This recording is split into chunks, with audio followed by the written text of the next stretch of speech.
ചിരിമായാതെ മടങ്ങൂ teacher. വടകരയിലെ ലോക്സഭാ തെരഞ്ഞെടുപ്പിന്റെ വോട്ടെണ്ണൽ പുരോഗമിക്കുമ്പോൾ വടകരയിൽ UDF സ്ഥാനാർത്ഥി ഷാഫി പറമ്പിൽ മുന്നേറുമ്പോൾ LDF സ്ഥാനാർത്ഥി KK ശൈലജയ്ക്ക് ആശ്വാസമേകി KK രമയുടെ ഫേസ്ബുക്ക് കുറിപ്പ് ശ്രദ്ധേയമാവുകയാണ്. ചിരിമായാതെ മടങ്ങൂ ടീച്ചർ എന്ന തലക്കെട്ടിൽ ഫേസ്ബുക്കിലൂടെയാണ് RMP നേതാവ് കൂടിയായ KK രമയുടെ പ്രതികരണം എത്തിയിരിക്കുന്നത്. LDF സ്ഥാനാർത്ഥി KK ശൈലജയ്ക്കൊപ്പമുള്ള ഒരു ചിത്രം പങ്കുവെച്ചുകൊണ്ടാണ് രമയുടെ ഫേസ്ബുക്ക് കുറിപ്പിൽ പറയുന്നത്, രാഷ്ട്രീയം പറഞ്ഞ് നമുക്ക് മത്സരിക്കാവുന്ന വടകര ബാക്കിയുണ്ട് എന്ന പ്രതീക്ഷയോടെ മടങ്ങാൻ കഴിയുന്നതല്ലേ ഭാഗ്യം. വരും തിരഞ്ഞെടുപ്പുകളിൽ മതമല്ല മനുഷ്യനാണ് ഇവിടെ പ്രവർത്തിക്കുക എന്ന പ്രതീക്ഷയോടെ ചിരിമായാതെ മടങ്ങൂ ടീച്ചർ എന്നാണ് രമ ഫേസ്ബുക്കിൽ കുറിച്ചത്. ഫേസ്ബുക്ക് കുറിപ്പ് ഇങ്ങനെയാണ്: ചിരിമായാതെ മടങ്ങൂ ടീച്ചർ. മിണ്ടാനും ചിരിക്കാനും തൊടാനും ഉമ്മ വയ്ക്കാനുമൊക്കെ ചിരിമായാത്ത മുഖം ബാക്കി വയ്ക്കണം. മനുഷ്യനെന്ന് അപാരമായി ആഗ്രഹിക്കുന്നവരുടെ നാടാണിത്. ഇവിടെ നിന്ന് മടങ്ങുമ്പോൾ അങ്ങനെ മടങ്ങാവൂ. മരിച്ച മനുഷ്യരെയും തോറ്റ മനുഷ്യരെയും ചേർത്ത് പിടിച്ച നാടാണിത്. മുറിഞ്ഞു തൂങ്ങിയതെല്ലാം ഉള്ളു പിടഞ്ഞുകൊണ്ട് തുന്നിച്ചേർത്ത നാടാണിത്. ഇന്നാട്ടിലെ നല്ല മനുഷ്യർക്ക് ആരെയും കളിയാക്കി വിടാനാവില്ല. ചേർത്ത് പിടിച്ച് യാത്രയാക്കുകയാണ്. രാഷ്ട്രീയം പറഞ്ഞ് നമുക്ക് മത്സരിക്കാവുന്ന വടകര ബാക്കിയുണ്ട് എന്ന പ്രതീക്ഷയോടെ മടങ്ങാൻ കഴിയുന്നതല്ലേ ഭാഗ്യം. വരും തിരഞ്ഞെടുപ്പുകളിൽ മതമല്ല മനുഷ്യനാണ് ഇവിടെ പ്രവർത്തിക്കുക എന്ന പ്രതീക്ഷയോടെ ഇങ്ങോട്ടേക്ക് വരാൻ ഇന്നാട് ബാക്കിയുണ്ട്. സ്വന്തം KK രമ. അതേസമയം ശക്തമായ പോരാട്ടം പ്രവചിക്കപ്പെട്ടിരുന്ന വടകരയിൽ വോട്ടെണ്ണൽ ആരംഭിച്ച തുടക്കം മുതൽ തന്നെ ഷാഫി പറമ്പിൽ മേൽക്കൈ നേടിയിരുന്നു.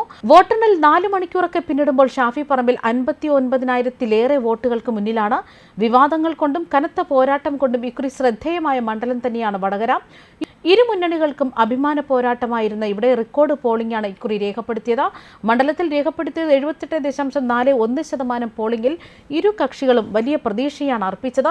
കേരളം ഒന്നടങ്കം ആകാംക്ഷയോടെ നോക്കിക്കണ്ട ഒരു മണ്ഡലം തന്നെയാണ് വടകര. എന്നാൽ 4 ലക്ഷത്തിനടുത്ത് വോട്ടുകൾ നേടിയ UDF സ്ഥാനാർത്ഥി ഷാഫി പറമ്പിൽ തേരോട്ടം തുടരുകയായിരുന്നു. LDF സ്ഥാനാർത്ഥി KK ശൈലജയേക്കാൾ 70,000-ലധികം വോട്ടുകളുടെ ഭൂരിപക്ഷവുമായിട്ടാണ് നിലവിൽ ഷാഫി വന്നിരിക്കുന്നത്. NDA സ്ഥാനാർത്ഥി പ്രബുൽ കൃഷ്ണൻ 79,399 വോട്ടുകളാണ് നേടിയത്. ഇതിനിടെ തനിക്ക് തിരിച്ചടിയായത് എന്തൊക്കെയാണെന്ന് വ്യക്തമാക്കിയിരിക്കുകയാണ് KK ശൈലജ. ഇപ്പോൾ ഇത്തവണ അഖിലേന്ത്യാ മത്സരത്തിൽ ഇന്ത്യ മുന്നണി നല്ല രീതിയിൽ മുന്നോട്ട് വന്നതായി കാണുന്നുണ്ട്. അതും ഏറിയും കുറഞ്ഞും വരുന്നുണ്ട്. പക്ഷേ നരേന്ദ്രമോദി പോലും പിന്നിലായ സ്ഥിതിയിലാണ് വോട്ടെണ്ണലിന്റെ സമയത്ത് കണ്ടത്. എനിക്ക് തോന്നുന്നു കേരളത്തിലെ ജനങ്ങൾ BJPക്ക് ബദലായി കോൺഗ്രസിനെ കാണുന്നു. ഇത് തന്നെയാണ് സാധാരണ പാർലമെന്റ് തിരഞ്ഞെടുപ്പിൽ ഉണ്ടാകാറ്. ഇത്തവണയും ആ ട്രെൻഡ് തന്നെയാണല്ലോ നമ്മൾ കണ്ടത്. ഈ പൊതു ട്രെൻഡിന്റെ ഭാഗമായിട്ടാണ് വടകരയിൽ പിന്നിലേക്ക് പോയത്. മറ്റൊന്ന്, ഇപ്പോഴത്തെ നവമാധ്യമ പ്രചാരണങ്ങൾ.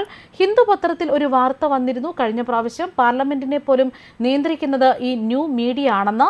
തെറ്റായ കാര്യങ്ങൾ പ്രചരിച്ചാലും അത് കുറേ ആളുകളുടെ മനസ്സിലേക്ക് പോകും. നേരത്തെ പറഞ്ഞതുപോലെ സത്യം സഞ്ചരിക്കാൻ തുടങ്ങുമ്പോഴേക്ക് നുണ 100,000 മൈലുകൾ സഞ്ചരിച്ചിട്ടുണ്ടാകും. അത് മറികടക്കണമെങ്കിൽ അത്തരത്തിലൊരു ന്യൂ മീഡിയ കൈകാര്യം ചെയ്യുന്നത് എല്ലാവർക്കും അറിയണം. ചിലർ ന്യൂ മീഡിയ കൈകാര്യം ചെയ്യാൻ വിദഗ്ധരാണ്.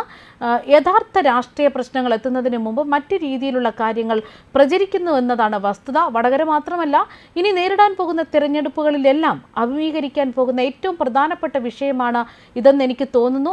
ഇതുകൊണ്ട് മാത്രമാണെന്ന് പറയാൻ പറ്റില്ല, ഭരണവിരുദ്ധ വികാരം എന്ന് പറയാൻ പറ്റില്ല. 2019 പാർലമെന്റിൽ UDFന് അനുകൂലമായി, പിന്നീട് 2021 ഇടതുപക്ഷത്തെ അല്ലേ അസംബ്ലിയിലേക്ക് തിരഞ്ഞെടുത്തത്. എല്ലാം വിശകലനം ചെയ്താലല്ലേ പറയാൻ പറ്റൂ എന്നാണ് KK ശൈലജയുടെ വാക്കുകൾ. ന്യൂസ് ഡെസ്ക് കർമ്മ ന്യൂസ്.